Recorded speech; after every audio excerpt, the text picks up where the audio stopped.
Le mystère, la peur, ça peut être quelque chose de délicieux. Et dans le domaine, je suis plutôt du genre fin gourmet. Alors si tu me le permets, laisse-moi te raconter quelque chose que t'es pas prêt d'oublier.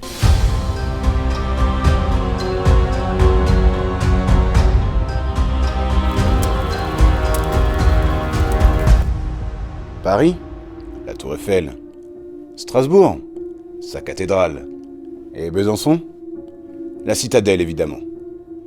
Mais si les Byzantins s'enorgueillissent de posséder l'un des joyaux de l'architecture militaire de l'Europe, ils oublient généralement que ce cadre idéal pour les dimanches en famille fut d'abord, et durant des siècles, le lieu de tragédie sans nom.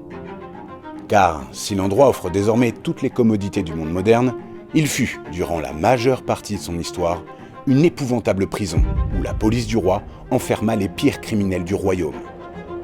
Exposé au gel et au vent qui déferle depuis les sommets jurassiens, on comprend que la monarchie réserve ses cellules glaciales aux pires canailles de la couronne, et l'une d'entre elles aura bien mérité sa place, l'infâme Abbé Guibourg.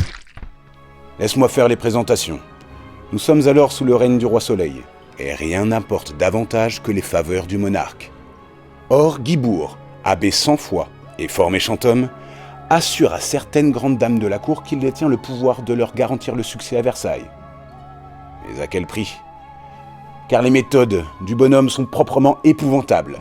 Durant des célébrations maudites, véritables messes infernales, il officie sur le corps dénudé des plus grandes dames de France et y répand le sang de nouveau-né qu'il vient d'égorger.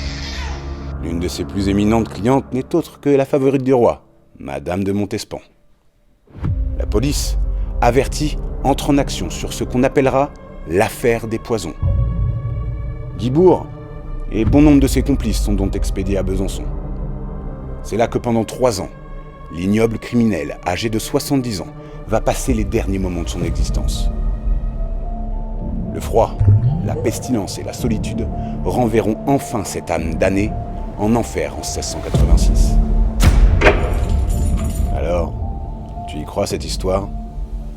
En tout cas, tu ne pourras plus dire qu'on ne te l'a jamais racontée.